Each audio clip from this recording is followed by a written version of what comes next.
প্রণাম অনেক প্রকারের হয়, কিন্তু কেউ যদি দূরে আছে তখন তাকে করজোড় করে প্রণাম করতে হয়। কিভাবে প্রণাম করবে? জোরে বলো। হ্যাঁ, করজোড় করে, এইভাবে হাত জোড় করে প্রণাম, এটাকে বলে করজোড় প্রণাম। কি বলে? করজোড় করে। করজোড় করে সবাইকে প্রণাম করা যায়। করজোড় করে সবাইকে প্রণাম করা যায়।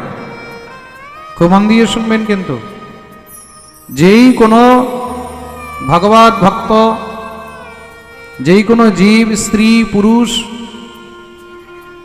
সবাইকে করজোড় করে প্রণাম করা যায়।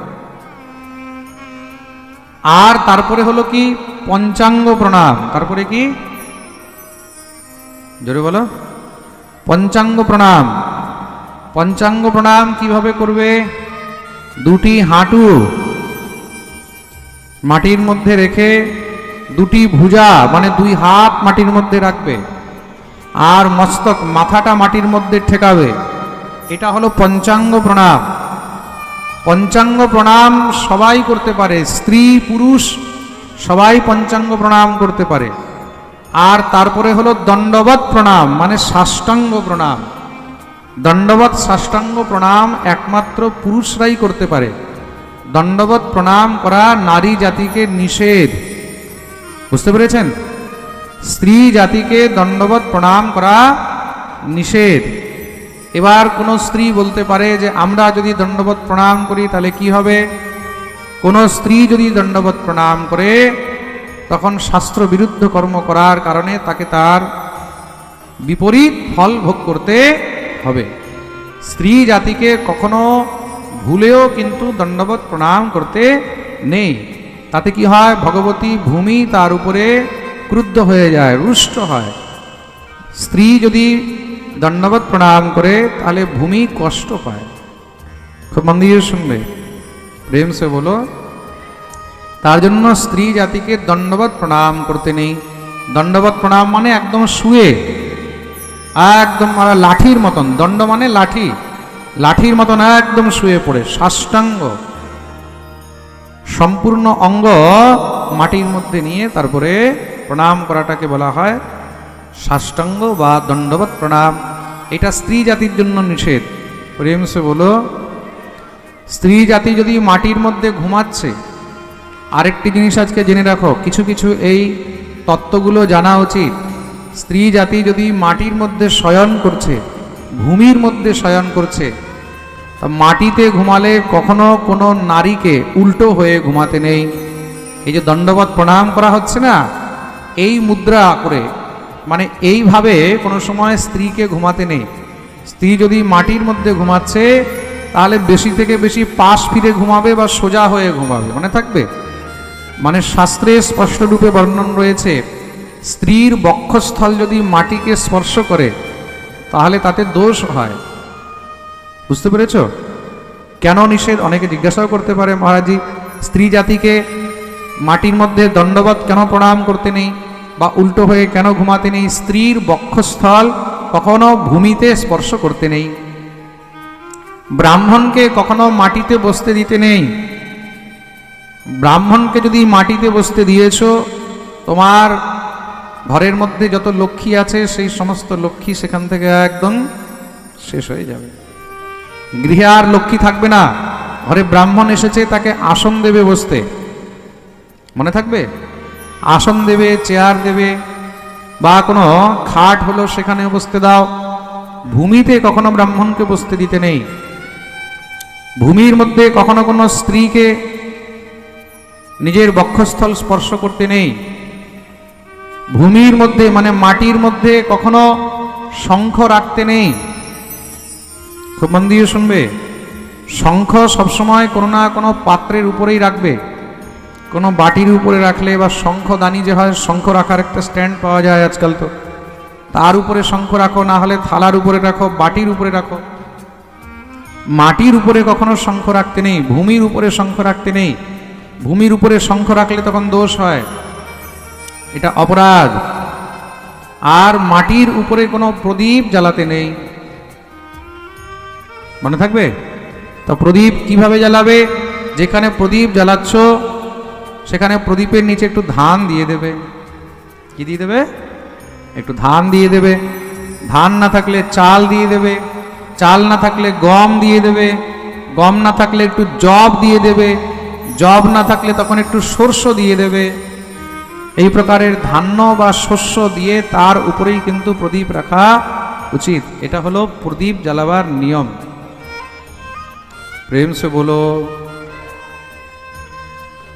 আসলে অনেক কিছু নিয়ম আছে যেগুলো আমরা জানি না, আর না জানার কারণে আমাদের দ্বারাই ভুলগুলো হয়, এই অপরাধগুলো হয়।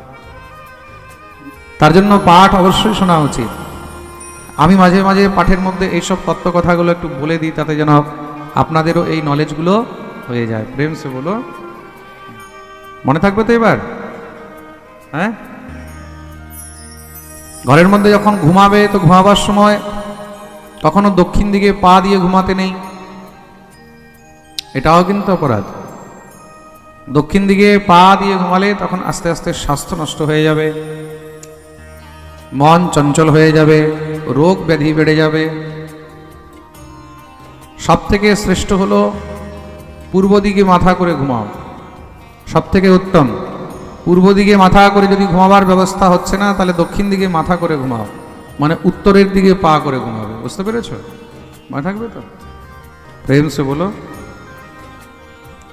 আরেকটি জিনিস ভালো মনে পড়লো, আপনাদেরকে বলি।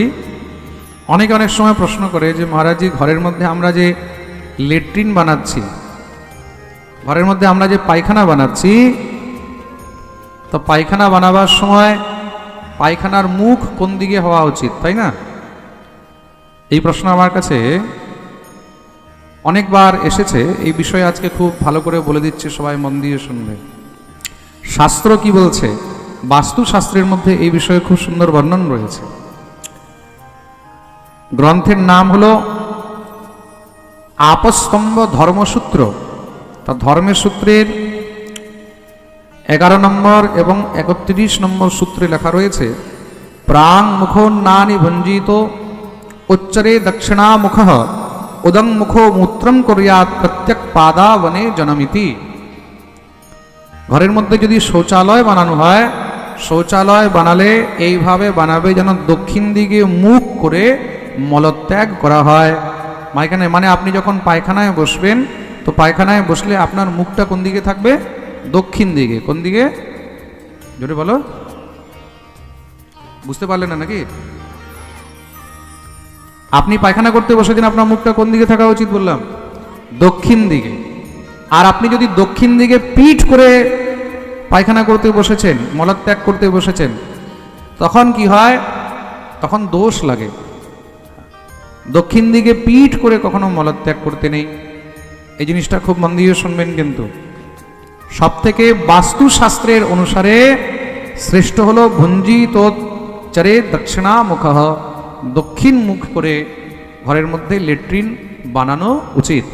যখন আপনি শৌচ করতে বসছেন, মলত্যাগ করছেন, মানে লেট্রিন করছেন, আপনার মুখ থাকবে দক্ষিণ দিকে। এটাই হলো একমাত্র শাস্ত্রসম্মত বিচার, শাস্ত্রসম্মত বিধান। বাকি এবার যার যেমন ইচ্ছা সে তেমনভাবে করো। প্রেম সে বলো রাধে। এটা একটা অনেক বিশেষ জিনিস আজকে পাঠের মধ্যে আমি বলে দিলাম। আর একটু শাস্ত্রের রেফারেন্স দিয়ে, যেহেতু কোনো কথা বললে শাস্ত্রের রেফারেন্স দেওয়াটাই বেশি শ্রেষ্ঠ, তাতে আর কারোর মনের মধ্যে সংশয় থাকে না। তা এটাই হলো বাস্তুশাস্ত্রের মধ্যে সবথেকে উত্তম। তাই এবার থেকে মনে থাকবে, ঘরের মধ্যে লেট্রিন বানালে কোন দিকে বানাবে? হ্যাঁ, দক্ষিণ দিকে মুখ করে, দক্ষিণ দিকে পিঠ করে না। মনে থাকবে? বলিয়ে ভক্তবৎসল ভগবান কি জয়। এটা হলো নিয়ম। আচ্ছা, অনেক সময় অনেকে প্রশ্ন করে, মহারাজজি তুলসী গাছে যখন জল দেব তখন কোন দিকে মুখ করে জল দেব? এটাও অনেকের প্রশ্ন। আমাকে এরকম প্রচুর প্রশ্ন আসে তো আমার কাছে। ইউটিউব আমার খুললে তখন ওইখানে কমেন্টের মধ্যে শুধু প্রশ্নই প্রশ্ন থাকে, আর আমরা তো সব প্রশ্ন দেখতে পারি না। আচ্ছা, অনেক মানুষ কি করে, আমার নামে মিনিমাম না হলেও 100টা চ্যানেল আছে, যে যেরকম পারছে সে আমার নামে চ্যানেল বানিয়ে চালাচ্ছে। ওইসব চ্যানেলের মধ্যে কমেন্ট করে, তা ওইগুলো তো আর আমার চ্যানেল নয়, আমি জানিও না, দেখতেও পারি না, বুঝতেও পারি না। হ্যাঁ, যেই কমেন্টগুলো শুধুমাত্র আমাদের চ্যানেলে থাকে, আমাদের একটাই চ্যানেল আছে ইউটিউবের মধ্যে, গোবিন্দবল্লভ শাস্ত্রীজি, বাস একটাই চ্যানেল, মনে রাখবে। ওইটার মধ্যে যেই কমেন্টগুলো হয়, তার মধ্যে যেগুলো বিশেষ বিশেষ কমেন্ট হয়, কোনো প্রশ্ন থাকে, তখন আমাদের টিম ওই কমেন্টগুলো আমাকে দেখিয়ে দেয় যে মহারাজজি এই প্রশ্ন এসেছে। আমি এদেরকে বলে রাখি, যদি কোনো বিশেষ প্রশ্ন থাকে আমাকে বলে দেবে, তাহলে আমি পাঠের মধ্যে তার উত্তর দেওয়ার চেষ্টা করব। তা আপনারা যদি কোনো প্রশ্ন থাকে, তাহলে আপনারা ইউটিউবের মধ্যে আমাদের যে চ্যানেল আছে সেই চ্যানেলের মধ্যে কমেন্টে প্রশ্ন লিখে দেবেন যে মহারাজজি এই বিষয়ে আমাদের একটু জানার ইচ্ছা আছে, এটা অর্থ কী বা এটা কিভাবে হয়। তাহলে নিশ্চয়ই আমি যখন দেখব তখন তার উত্তর দেওয়ার চেষ্টা করব। আমি যে উত্তর দিতেই পারবো এটা কোনো গ্যারান্টি নেই। আমি কোনো ভগবান নই, বা আমি কোনো সব শাস্ত্রগ্রন্থ একদম গিলে বসে নেই। যতটুক আমি জানি সেই হিসাবে আমি উত্তর দেওয়ার চেষ্টা করব। আর যেটা জানি না সেটা হয়তো শাস্ত্র থেকে খুঁজে দেওয়ার চেষ্টা করব। যদি না পাই তাহলে না দেব না, তাতে কি আছে, প্রেম সে হলো। তা আপনারা যদি কোনো প্রশ্ন করেন, একমাত্র আমাদের যে অফিসিয়াল চ্যানেল আছে ওইটাকেই সাবস্ক্রাইব করবেন, ওইটার মধ্যেই কমেন্ট করবেন, তখন গিয়ে সেটা আমরা জানতে পারবো। প্রেম সে হলো। তা তুলসী গাছে কোন দিকে মুখ করে জল দেওয়া উচিত, এটাও কিন্তু একটা ভালো প্রশ্ন। তা তুলসী গাছে যদি জল দিতে হয় তাহলে পূর্বাভিমুখ, পূর্বের দিকে মুখ করে, পূর্ব দিকে মুখ করে অথবা উত্তর দিকে মুখ করে জল দেওয়া উচিত। মনে থাকবে কোন দিকে? হ্যাঁ, পূর্ব দিকে অথবা উত্তর দিকে মুখ করে তখন গিয়ে জল দেওয়া উচিত, এটা হলো নিয়ম। আর তুলসী গাছে যখন জল দেবে কখনো ভিজা কাপড়ে জল দেবে না, মনে থাকবে। অনেকে কি করে, স্নান করে আসলো, ওই ভিজা গামছা পরেই তুলসী গাছে জল দিচ্ছে, ভিজা গামছা পরেই মন্ত্র স্মরণ করছে, ভিজা গামছা পরেই। আচ্ছা, অন্যদের তো ছাড়ো, সাধারণ মানুষদেরকে তো ছাড়ো, আমি অনেক জায়গায় অনেক ব্রাহ্মণদেরকেই দেখেছি যারা পুজো পাঠ করায়, তাদেরকেই দেখছি ভিজা গামছা পরে পৈতা হাতে নিয়ে এবার মন্ত্র জপ করছে, আহ্নিক করছে। শাস্ত্রের মধ্যে ভিজা কাপড় পরে মন্ত্র স্মরণ করা, আহ্নিক করা, এগুলোকে অপরাধ বলা হয়েছে, এগুলো দোষযুক্ত। খুব মন দিয়ে শুনবে। তার জন্য ভিজা কাপড় পরে ভগবত সেবা, ভিজা কাপড় পরে গায়ত্রী জপ করা, ভিজে কাপড়ে আহ্নিক করা, এগুলো দোষযুক্ত, এতে অপরাধ হয়। তার জন্য কখনো ভিজে কাপড়ে আহ্নিক ইত্যাদি করবেন না। ভিজে কাপড়ে আহ্নিক করা যায় কখন? জলের মধ্যে দাঁড়িয়ে। খুব মন দিয়ে শুনবে। কোথায়? জোরে বলো। জলের মধ্যে দাঁড়িয়ে, কোমর পর্যন্ত, মানে নাভি অবধি জলের মধ্যে দাঁড়িয়ে আপনি যদি ভিজা কাপড়ে আছেন, আপনার কাছে বস্ত্র নেই, কাপড় নেই, এতটাই আপনি গরিব, এতটাই দরিদ্র যে আপনার ঘরে দ্বিতীয় কাপড় নেই, যে আপনি ভিজা কাপড় ছাড়া অন্য কোনো কাপড় পরে ঠাকুর পুজো করবেন, আপনার ঘরে কাপড় নেই, এটা তাদের জন্য বলা হচ্ছে। বা আপনার কাছে কোনো সময় নেই, পরিস্থিতি এমন, তখন আপনি নদীর মধ্যে বা জলের মধ্যে দাঁড়িয়ে আছেন, সেই অবস্থায় আপনি ওখানে আহ্নিক করে নিলেন, কোনো দোষ নেই। আর জলের মধ্যে দাঁড়িয়ে জপ করার কিন্তু অনেক ফল আছে, এটাও ভেবে রাখবেন। আপনি যদি নাভি পর্যন্ত জলের মধ্যে দাঁড়িয়ে মন্ত্র জপ করছেন, জলাশয়ের মধ্যে, কোনো তীর্থে, কোনো নদীর মধ্যে জলের ভিতরে দাঁড়িয়ে মন্ত্র জপ করলে তার সহস্রগুণ ফল হয়। মন দিয়ে শুনবে, শাস্ত্রে বর্ণন রয়েছে কোনটার কি ফল। বট গাছের নিচে বা অশ্বত্থ গাছের নিচে দাঁড়িয়ে তারপরে সেখানে জপ করলে তার কতটা ফল হয়, জলের মধ্যে দাঁড়িয়ে জপ করলে তার কতটা ফল হয়, কোনো তীর্থের মধ্যে জপ করলে কতটা ফল হয়, আর রাধা গোবিন্দ বিগ্রহের সামনে বসে জপ করলে তার কতটা ফল হয়, এগুলো শাস্ত্রের মধ্যে বর্ণন রয়েছে।